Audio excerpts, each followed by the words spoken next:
Class 6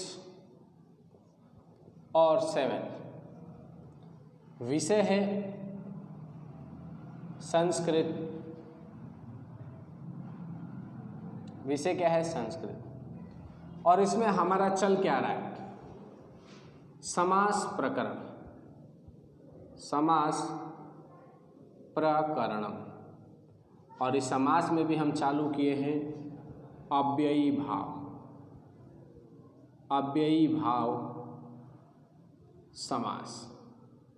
इससे पहले वाली वीडियो में मैं आप लोगों की समास की सामान्य परिभाषा और इसके भेदों के बारे में चर्चा कर चुका हूँ। अब हम आज अव्ययी भाव समास के बारे में बात करेंगे। अव्ययी भाव समास।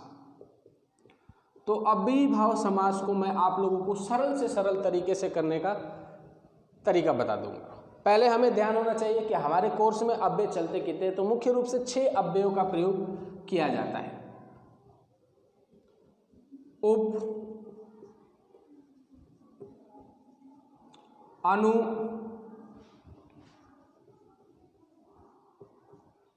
निर, प्रति,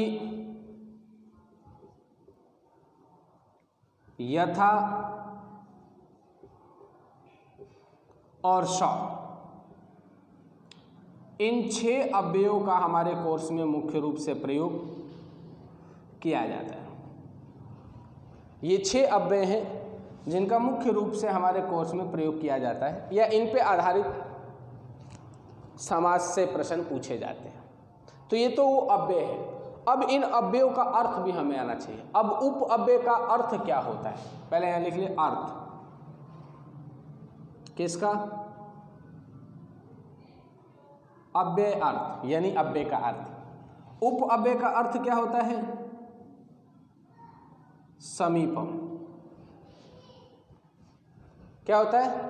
समीपम। अब अनु, अनु अव्यय का अर्थ 2 निकलता है। एक तो पश्चात अर्थ निकलता है और एक योग्यता। कितने अर्थ निकलते हैं? 2। एक तो पश्चात और एक योग्यता।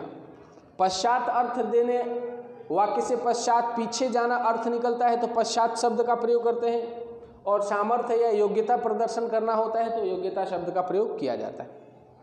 उसके बाद है निर। निर अव्यय का अर्थ क्या होता है? अभाव। निर अव्यय का अर्थ क्या होता है? अभाव। उसके बाद में प्रति। प्रति का मतलब होता है विप्सा। संस्कृत में विप्सा कहा जाता है, हिंदी में इसको आप पुनरावृत्ति यानी दोहराना ये कह सकते हो। यथा अव्यय का अर्थ होता है अनतिक्रम्य, अनतिक्रम्य। और स अव्यय का अर्थ होता है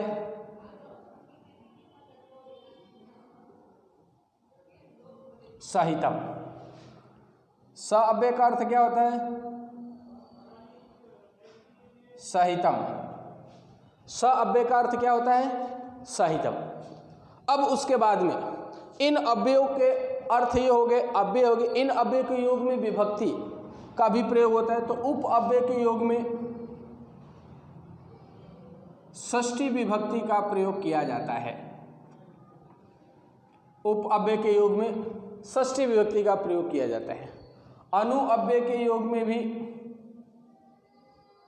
षष्ठी विभक्ति का प्रयोग किया जाता है। अनु अव्यय के योग में भी षष्ठी विभक्ति का प्रयोग होता है। निर अव्यय के योग में भी षष्ठी विभक्ति का ही प्रयोग किया जाता है। ठीक है, तो ध्यान रहे ये 3 वो अव्यय है जिनके योग में हमेशा षष्ठी विभक्ति का प्रयोग होता है। अब उसके बाद में आते हैं प्रति। प्रति अव्यय के योग में एक तो द्वितीय विभक्ति या सप्तमी, दोनों में से एक विभक्ति का प्रयोग किया जा सकता है। या तो आप द्वितीय विभक्ति का प्रयोग कर ले या आप सप्तमी विभक्ति का प्रयोग कर ले, दोनों में से किसी एक विभक्ति का प्रयोग कर सकते हैं।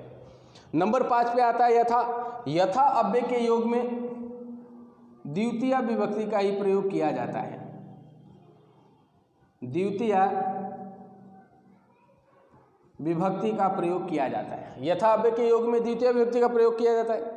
स अव्यय के योग में सहितम अव्यय का प्रयोग किया जाता है। तो ये वो सारणी है जिनको यदि हम तैयार कर ले तो हम अव्ययीभाव समास बड़ी सरलता से सीख सकते हैं। पहले अव्यय कि कौन कौन से अव्यय हमारे कोर्स में हैं, इन अव्ययों का अर्थ क्या निकलता है, और उसके बाद में इन अव्ययों के साथ में किस विभक्ति का प्रयोग किया जाता है। जैसे उप, अनु, नीर, प्रति, यथा, श, ये 6 अव्यय हैं। अब मान लो उप अव्यय से संबंधित पूछ ले तो आपको ध्यान होना चाहिए कि उप अव्यय का अर्थ क्या होता है, समीपम। अनु अव्यय का 2 अर्थ निकलता है, पश्चात और योग्यता। नीर अव्यय का एक ही अर्थ निकलता है, अभाव। प्रति का मतलब अव्यय का अर्थ होता है विवक्षा या पुनरावृत्ति। यथा अव्यय का अर्थ होता है अनतिक्रम्य, और श अव्यय का अर्थ होता है सहितम। लगातार उप, अनु, निर इन 3 अव्ययों के साथ में षष्ठी विभक्ति का प्रयोग किया जाता है। प्रति के साथ में द्वितीय या सप्तमी, इन दोनों में से किसी एक अव्यय का विभक्ति का प्रयोग कर सकते हैं। 5वां यथा अव्यय के साथ में केवल द्वितीय विभक्ति का प्रयोग किया जाता है। और यहाँ पे देखिए थोड़ा गलती, यहाँ विभक्ति लिखना था। स अव्यय के साथ में तृतीय विभक्ति का प्रयोग किया जाता है।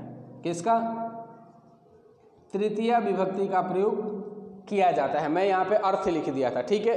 तो इन बातों को ध्यान में रख कर ले, आज की वीडियो में जो आपको ये बताया इसको समझ ले।